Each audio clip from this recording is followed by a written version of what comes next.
Greetings and salutations, and welcome back once again to Gettysburg. Now, without further ado, let us get started and see what's happened.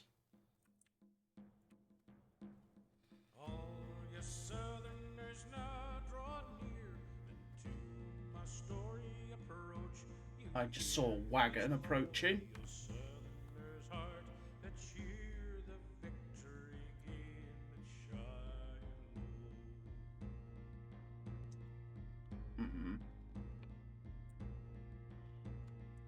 Nothing really. Ooh.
Yes.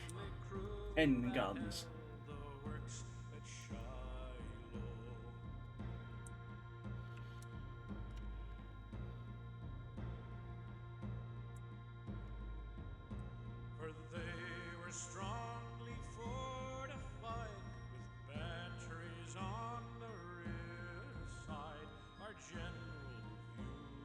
Speed it up.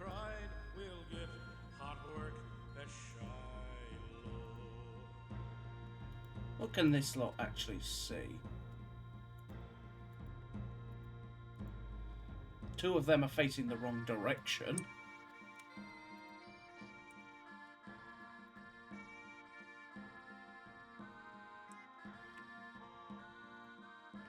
Can anyone see or not? So they can recover nicely.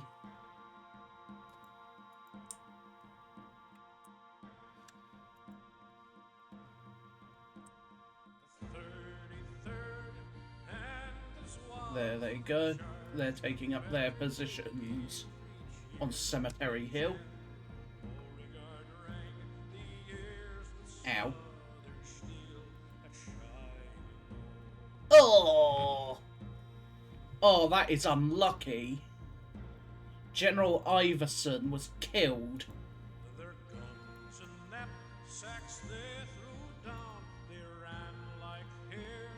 That was unlucky.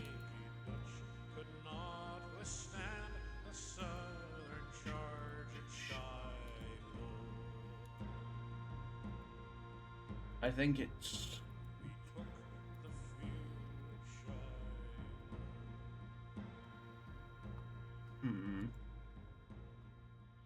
That was unlucky that General Iverson just got killed there, as he got hit by cannon fire, most likely. Probably took a cannonball or a bit of shrapnel.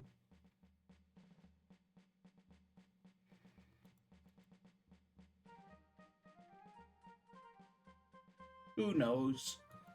But the loss of General Iverson as well is pretty bad. It means Rhodes has lost 2 generals in the form of Iverson and Julius Daniels. Not a good thing. Alright, 11 units undisrupted out of 18. Reinforcements arrived.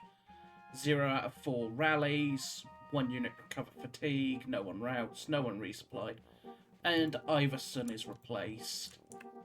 Ugh, that was unfortunate.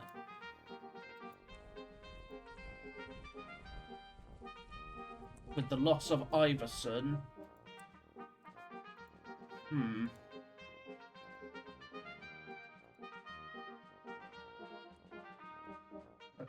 So, first and foremost, let's do Richard Anderson and bring him charging up. We'll get him starting to charge up the pike as much as possible. There's Posey's Mississippi Brigade.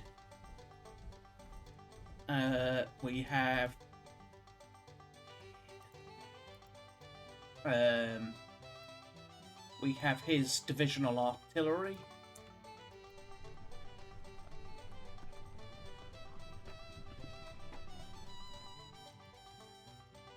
Pretty sure nothing can move.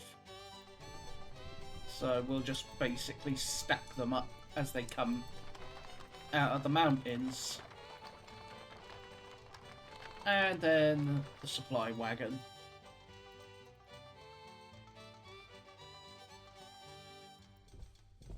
And we just continue to place him around there.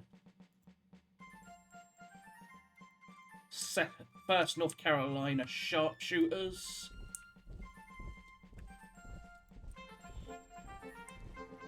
That was pretty bad, however, with the loss of Iverson.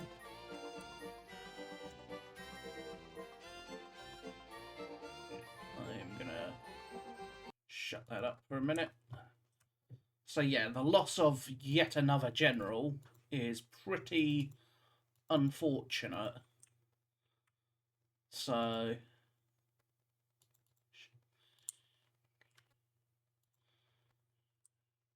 we have to try and dislodge this lot quickly. What have I lost now? Just under 3,000 men, 2 officers, which is pretty bad. Both of them killed as well. Ugh.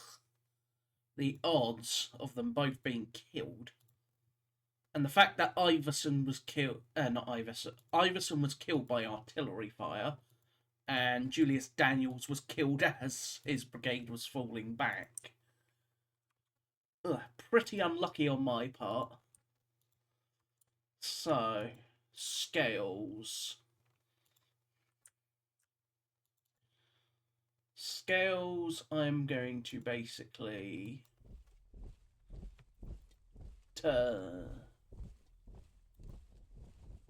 pull back a little bit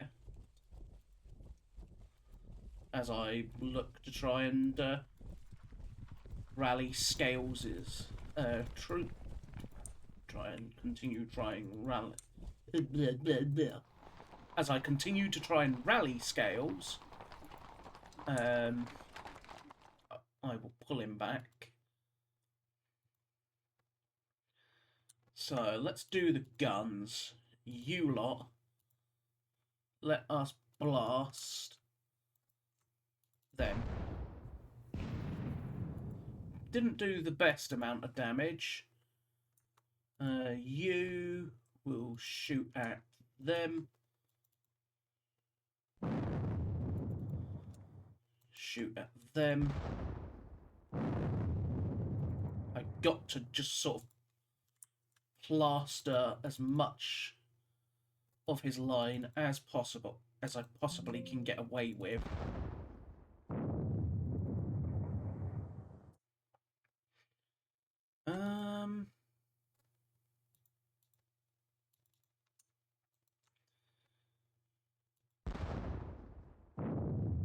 Yeah, not worth it.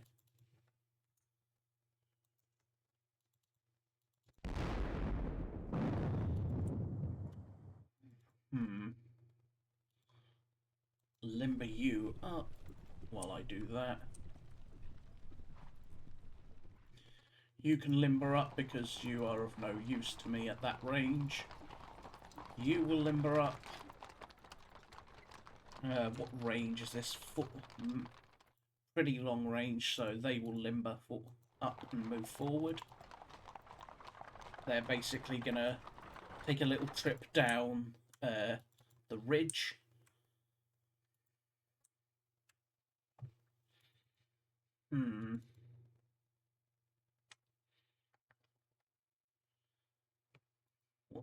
do I do with this lot? You know what? I will bring them forward to make him think I'm looking to deploy yet more guns. And just look to be building a grand battery. You are still low ammo. Other guns, you got these boys. Focus on them. You will fire at them. Not really effective, is it? No. I will look to bring...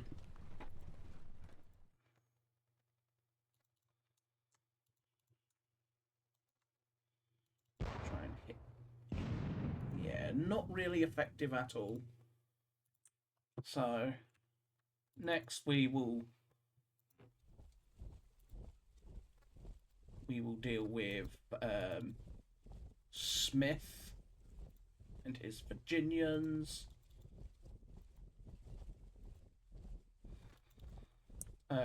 Robert Hoke and his North Carolinians, while not necessarily taking, they are basically to advance into those woods, which then means Hayes and his Louisianans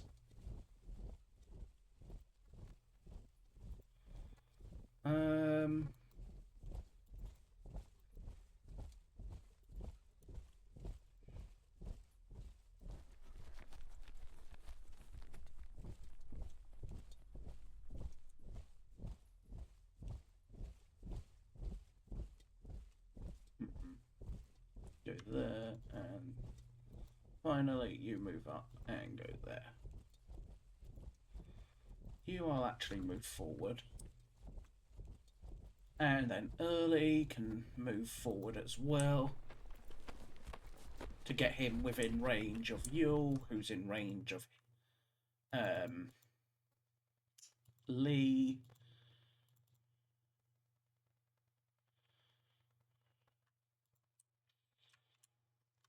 Can he?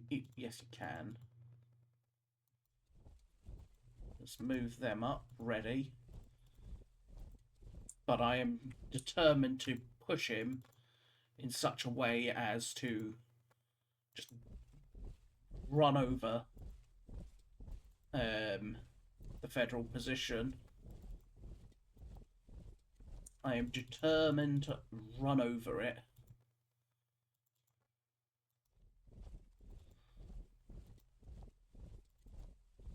But for that, I'm going to need all available forces possible, which means all the guns, all the men.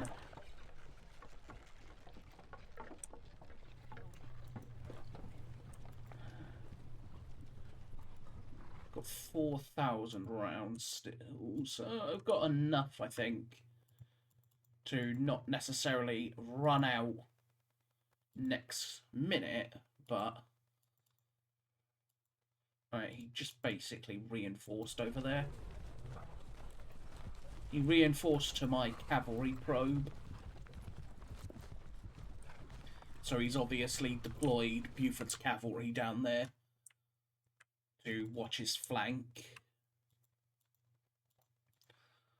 Let's...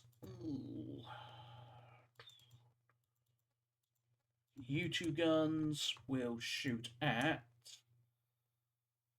them. And then you two can shoot at them. Any other guns? Not really. There's Longstreet. There's Lee. Pender and Thomas are going to try and rally them. Perrin is there. AP Hill is still trying to... Well, they're disrupted, aren't they? So I'll have to send him back to Archer to rally.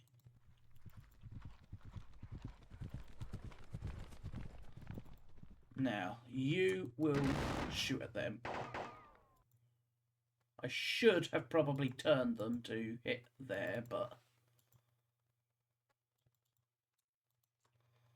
56th Pennsylvania.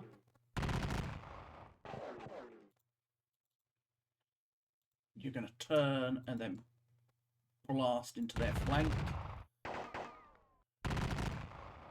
Even though it's not quote a flank. I don't really want to send Davis basically over the top.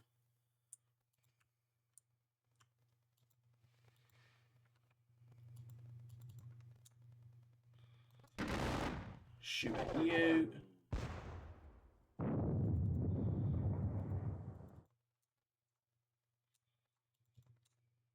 Blast you.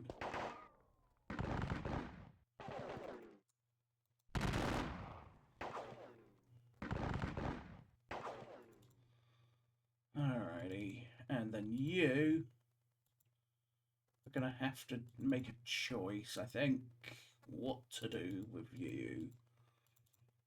Blast them or assault them. I assault them, I'm likely to, well, dislodge them, but the issue would be that I then would be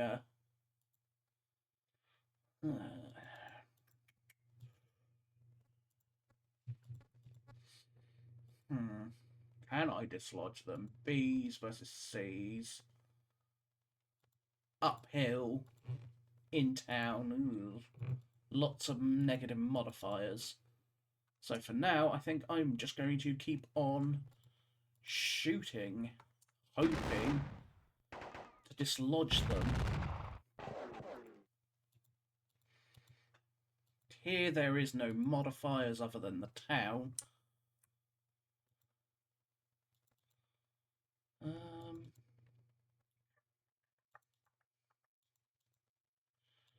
And then the 52nd, you're all perfectly fine and dandy.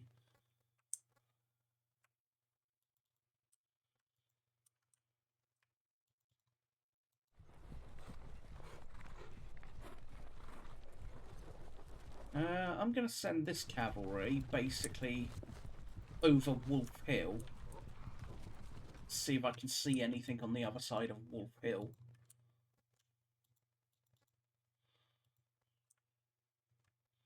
As I continue to try and break this accursed federal line, it just does not want to break.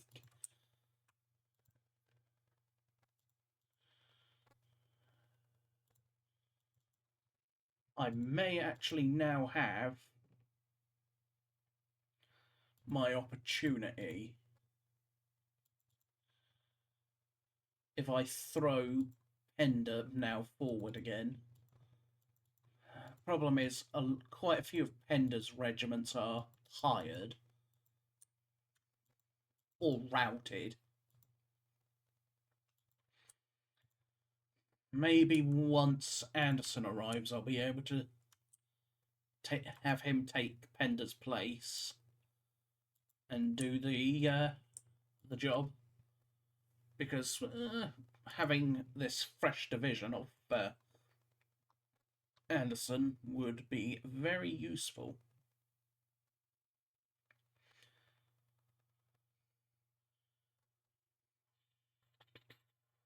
Let's have a look. See, Anderson is literally just missing the Florida Brigade at the moment, so Heath's done fairly well, other than pretty tired and not necessarily battered, but certainly tired.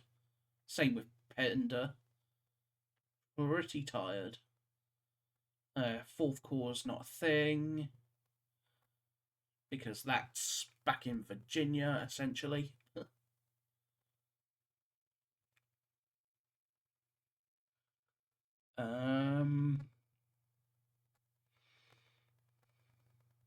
So yeah, I'm missing rest of Johnson and then obviously all of Longstreet's corps.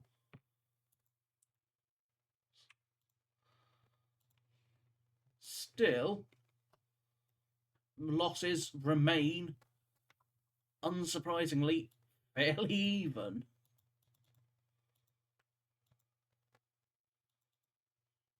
That's one thing this battle has definitely had. It's been very, very even so far. And in this case, I'm going to commit forward Doles, I think. Not necessarily straight to combat, but have him in a position to support this oncoming juggernaut that I have heading this way. You can see that's why he's got these boys here as reserve. Because of the arrival of Early and the pressure that Rhodes was putting on. So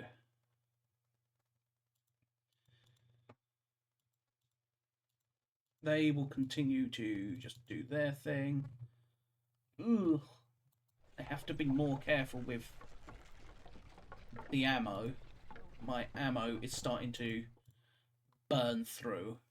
I'm just burning through ammo way, way too quickly. Yeah, the fact that both Heath and Pender have literally almost burnt through their supply wagons. Not a good thing. Not a good thing at all. What, we got 10 plus another 6. Yeah, I really don't want to move up here because I'll be shot at by like 20 or more guns. Which does not sound appealing to me in the slightest.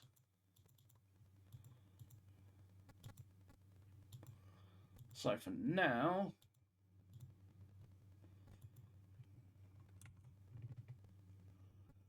I shall have to make do with what I have.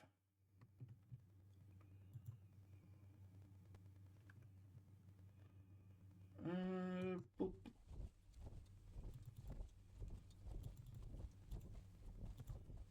I'll basically shift these boys about a little bit.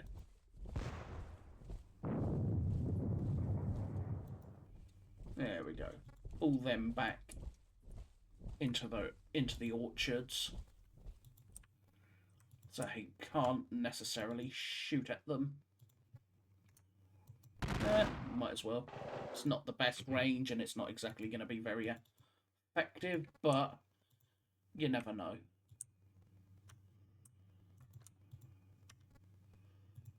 Still, next to arrive will be the Florida Brigade, and then next turn the Florida Brigade arrives. Then some cavalry arrive. A.G. Jenkins and his Virginian Cavalry Brigade. So the 14th, the 16th, and the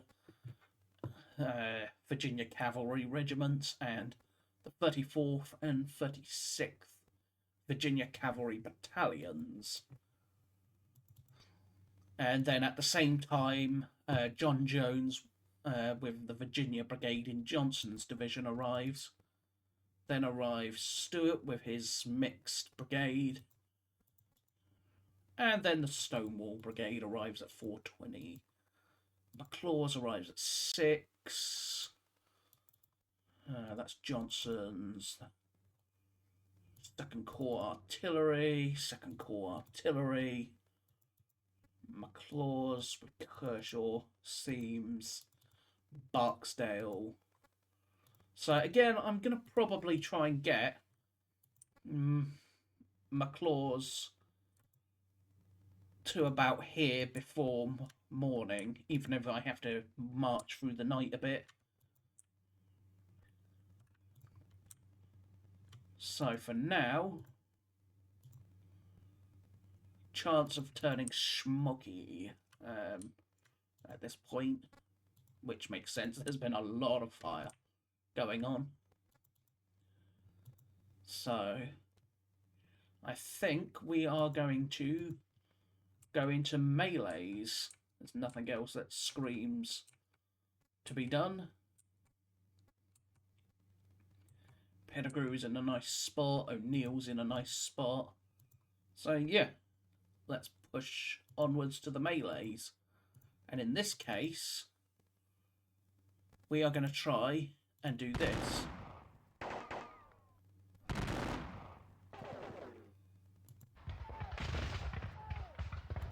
And I drive him back. I pay a price to do so, but it works. Now, do I do the same here? Yeah, I will try.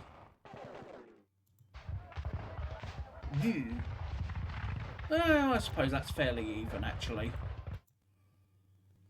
Still, the assault's not necessarily gaining ground, but certainly going to be putting more pressure on the Federals. You can't melee because you're both disrupted. You can, but they've already meleeed. You cannot because you're both disrupted. You can, but I'm not sure I want you to. For two reasons, actually. One, because you would then be fairly close to being shot in the face by a hell of a lot of guns on Cemetery Hill. Two, there's also all these reserve units behind. So for now, let us say that is that. So far, all things considered, I'm happy. Despite the loss of the two generals, I've lost 3 guns and 3,000 infantry. They've lost 2,201 infantry, 569 cav, so 2,770. Yeah, 2,770. How ironic. And 6 guns. Naturally, the cavalry being very, very expensive, more than makes up for my loss of 3,000 infantry. His guns more than make up the losses, my losses in artillery and generals. So, I'm happy overall. And if I can take the town, even better.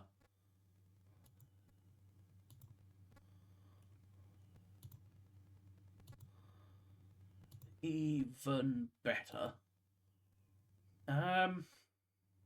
The question is, though, that's going to be the real question in the end, isn't it?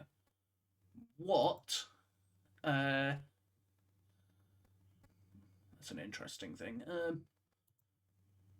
The question is, what am I going to be doing?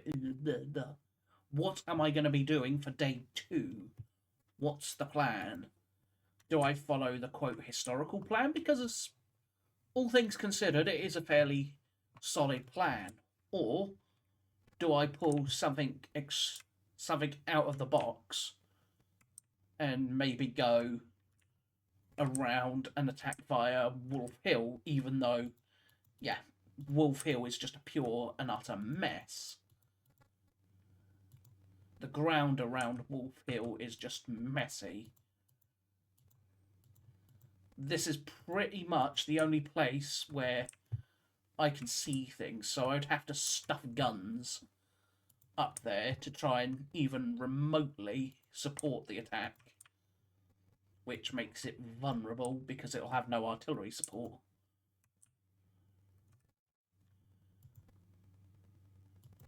And if I do say, the right-hand flank, do I want to do an extreme right-hand flank and make sure I'm not spotted,